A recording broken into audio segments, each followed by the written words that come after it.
सोमवती अमावस्या के दिन भगवान श्री हरि की पूजा और पीपल के वृक्ष की पूजा और परिक्रमा का विशेष महत्व है। लेकिन इसके पीछे कारण क्या है? सोमवती अमावस्या की कथा में इस प्रश्न का उत्तर हमें मिलता है। तो आइए सुनते हैं सोमवती अमावस्या की कथा। पौराणिक कथा के अनुसार दक्षिण भारत कांचीपुरी में एक ब्राह्मण निवास करते थे। उन ब्राह्मण का नाम देवस्वामी था और उनकी पत्नी का नाम धनवती था। उन दोनों के 7 पुत्र और एक पुत्री थी।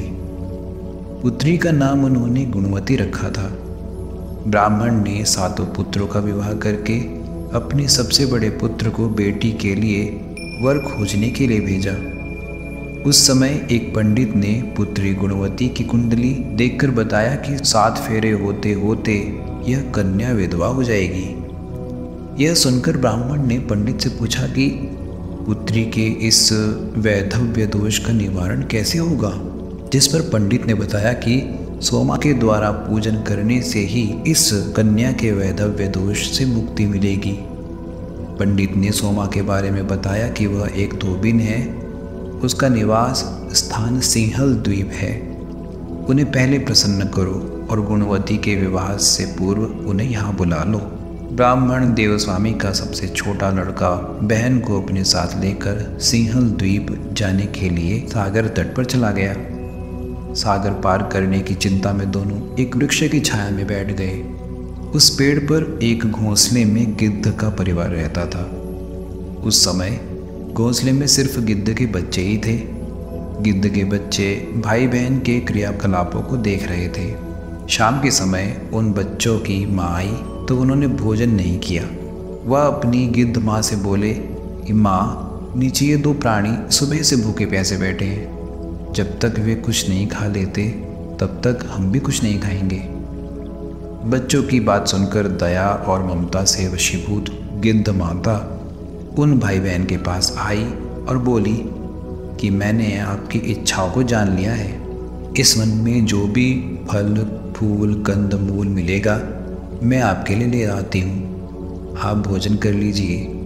मैं प्रातःकाल आपको सागर पार करा दूंगी और सिंहल द्वीप पर पहुँचा दूंगी। और वे दोनों भाई बहन गिद्ध माता की सहायता से सोमा के यहाँ पहुँचे। वे नित्य प्रातः उठकर सोमा का घर झाड़ कर लीप देते थे। एक दिन सोमा ने अपनी बहुओं से पूछा कि हमारे घर कौन बुहारता है, कौन लीपता पोतता है। सास के पूछे जाने पर बहुओं ने कहा कि हमारे सिवाय और कौन बाहर से आकर काम करेगा। लेकिन सोमा को उनकी बातों पर विश्वास नहीं हुआ। एक दिन इस रहस्य को जानने के लिए वह सारी रात जागी और सब कुछ प्रत्यक्ष देखकर जान गई। इस दौरान सोमा का उन भाई बहन से वार्तालाप भी हुआ। भाई ने सोमा को बहन की संबंधी सारी बात बता दी। सोमा ने दोनों भाई बहनों की श्रम साधना और सेवा से प्रसन्न होकर उचित समय पर उनके घर पहुंचने का वचन देकर कन्या के वैधव्य दोष को निवारण का आश्वासन दे दिया। मगर भाई ने उससे अपने साथ चलने का आग्रह किया। आग्रह करने पर सोमा उनके साथ चल दी। चलते समय सोमा ने बहुओं से कहा कि मेरी अनुपस्थिति में यदि किसी का देहांत हो जाए तो उसके शरीर को नष्ट मत करना, मेरी प्रतीक्षा करना। इसके बाद सोमा उन दोनों भाई बहन के साथ कांचीपुरी पहुंच गई, जिसके दूसरे दिन ही गुणवती के विवाह का कार्यक्रम तय हो गया। सप्तपदी यानी कि 7 फेरे होते ही उसका पति मर गया। सोमा ने तुरंत अपने संचित पुण्यों का फल गुणवती को प्रदान कर दिया। तुरंत ही उसका पति जीवित हो उठा। सोमा उन्हें आशीर्वाद देकर अपने घर चली गई। उधर गुणवती को पुण्य फल देने से सोमा के पुत्र, जमाता और पति सबकी मृत्यु हो गई।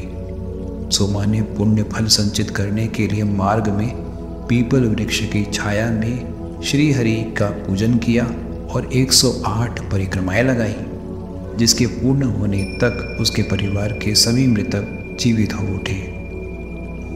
तो मित्रों, यही थी सोमवती अमावस्या की पावन कथा। और इसमें हमने जाना कि भगवान विष्णु और पीपल वृक्ष की कृपा से किस प्रकार सोमा ने अपने सारे पुण्य जो उसने परोपकार में गवा दिए थे पुनः उसने प्राप्त किए और भगवान श्री हरि की कृपा प्राप्त की।